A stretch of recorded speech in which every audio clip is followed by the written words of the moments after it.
Alright all, and welcome back to a new video and the Grand National preview, the Day 3 preview of the Grand National Festival for Aintree this year in 2021. Looking back at today with the Aintree tips, a little bit disappointing if we're being brutally honest.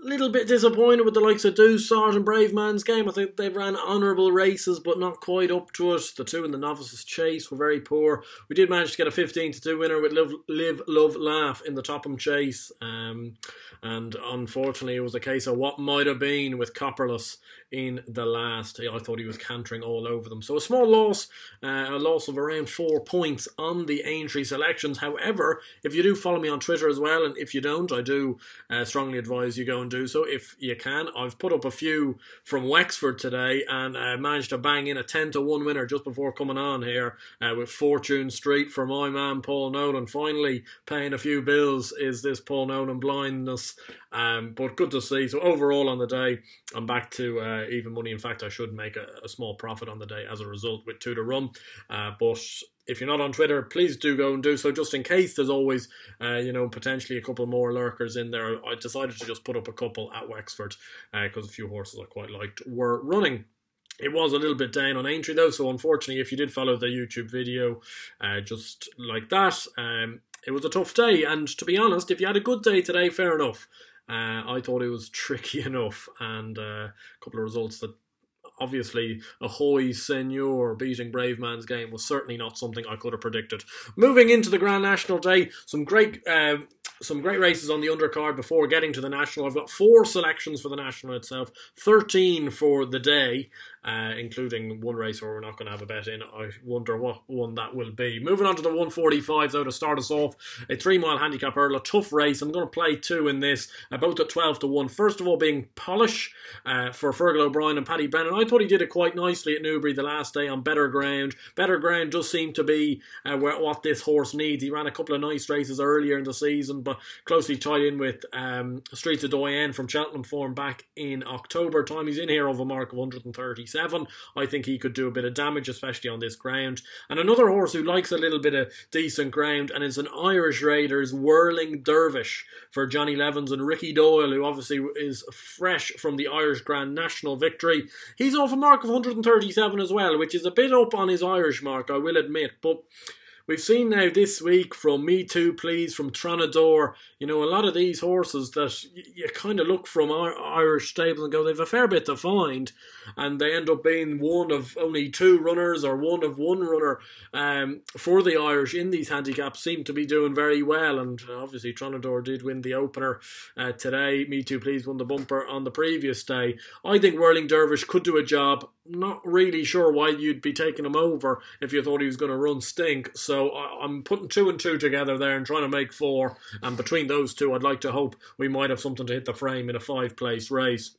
The 225, good-looking 2.5-mile novices hurdle. I'm really quite keen on my Drogo in this at 15-8, best price you can get him. I think he's got a very good chance. Do Your Job has enhanced the form today, and I think he's one of these few English horses that form does look fairly robust, and I'd be disappointed if he couldn't get the job done. You've obviously got Ballyadam and The Real Deal in there for Ireland.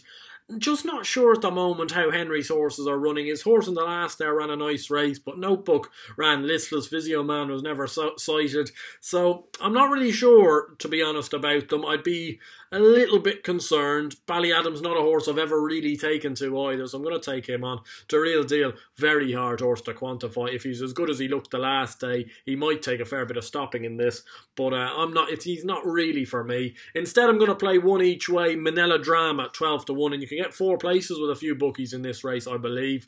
He did it nicely the last day at Market Race, and he's an improving horse for Donald McCain. He'll be given a fairly quiet ride over 2.5 miles, and hopefully be coming home strong and late, and hopefully he can do a bit of business for us at an each way price. But my Drogo definitely, I think, takes an awful lot of stopping in that at 15-8. 3 o'clock, look, Shishkin's going to win. Not going to try and find something without. I think he wins.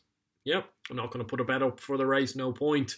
The 335, very good 3-mile hurdle.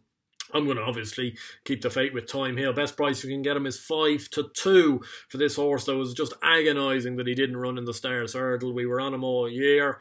Hopefully we're looking for a bit of justice. Whether we're going to find it or not, I'm not so sure. He's obviously having to come here fresh off a little bit of a setback. Hasn't run since December time, so he does have that against him. I'd be keen to take on Paisley Park under these conditions. I'm not sure a speedy 3 miles around Aintree is exactly what he's going to want.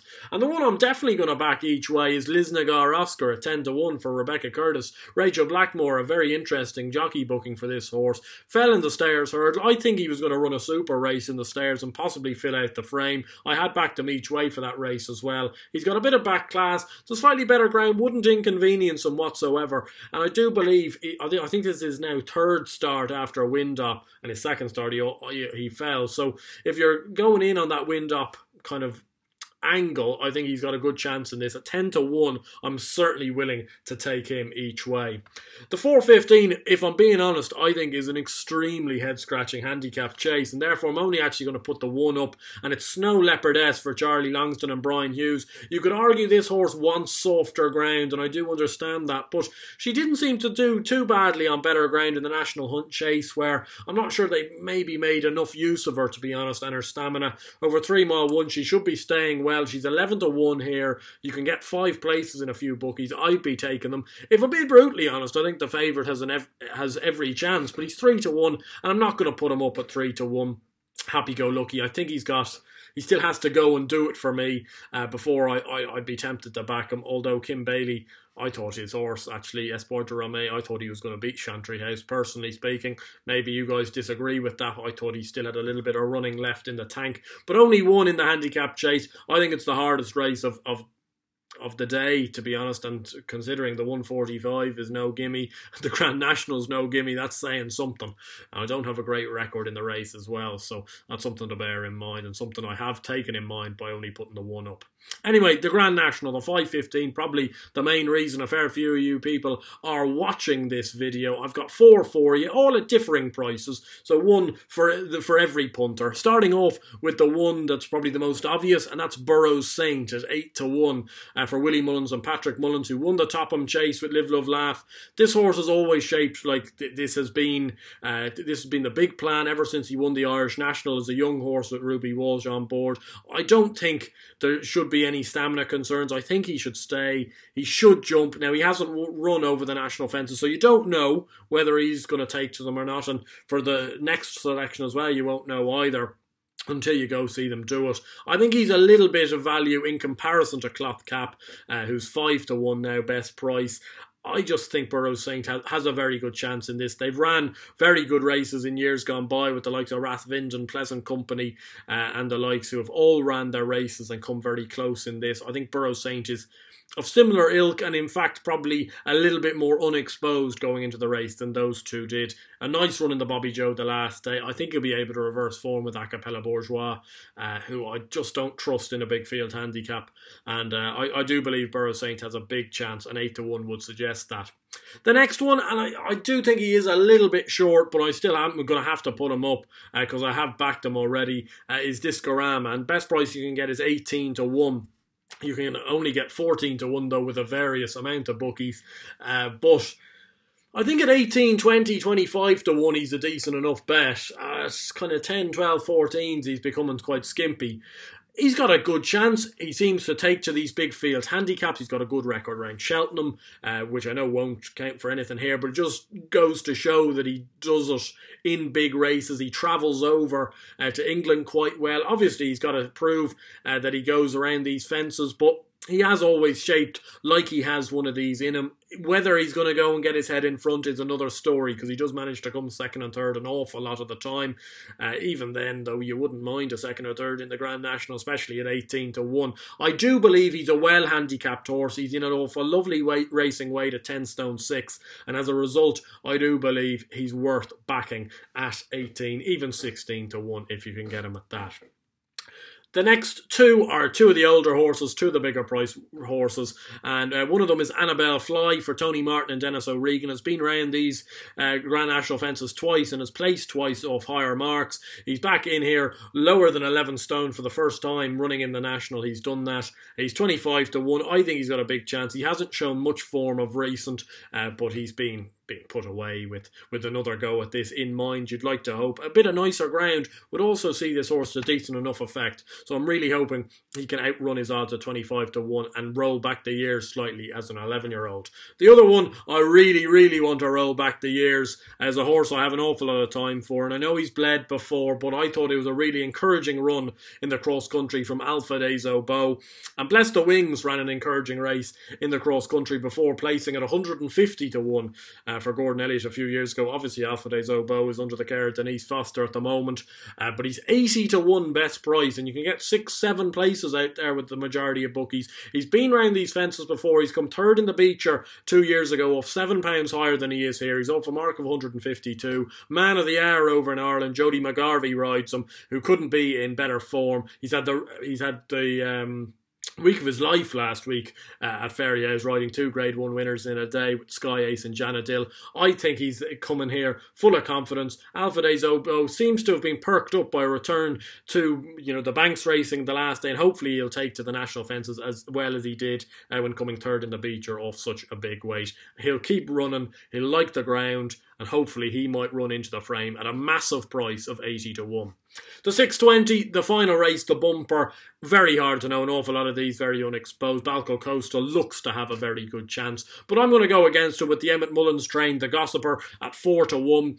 Patrick Mullins takes the ride. Again, similar logic to a fair few of these Irish horses. Why are they coming over? Just for the good of their health. I think this horse did it quite nicely at Wexford the last day, with a sign that there was certainly more to come. He fell in his 2 Irish point-to-points, but they were both good point-to-points, and he was only a length and a half behind Killer Kane at the last when coming down in his second point-to-point. Killer Kane's a nice prospect for Colin Tizard and went for, I think, 300 grand at the sales. So I think the Gossiper has a good chance of running a big race here at 4 to 1. And I'm going to throw in one, as it's the last race at Aintree. We've had a decent enough week. We're overall still up on the week between day 1 and day 2.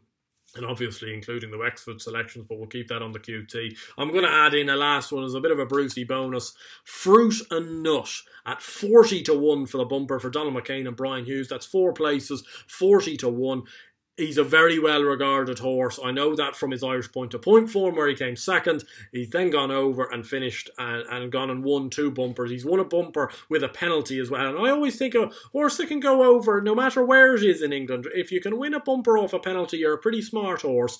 He's certainly well entitled to run in this race and have a go off level weight, 40 to 1. I think he could outrun his odds and hopefully come quite close. Anyway, I hope you guys did enjoy the video. And if you did, please do give it a like and subscribe to the channel down below, and of course I hope you've enjoyed the videos throughout the week. We'll be back for the Scottish National next week and Punchestown going forward as well. Should be some great fun, and hopefully we'll find a few winners tomorrow, including the Grand National. If you are new around here, do make sure to subscribe, and hopefully we will find something tomorrow to land a bit of money. Let me know your comments down below in terms of who you fancy for the day. Probably my best bet would be Thyme Hill. I've learned from this week to not be putting up any naps. No 2-pointers for me, but probably my best bet would be Thyme Hill. And hopefully the 4 in the National run well. Let me know who your big fancy is for the Grand National down below, and hopefully between all of us we might find a big priced winner. I'll see you guys next week for the Scottish National. Hope you stay safe, stay well, land a few winners, and I'll see you guys then. Cheers.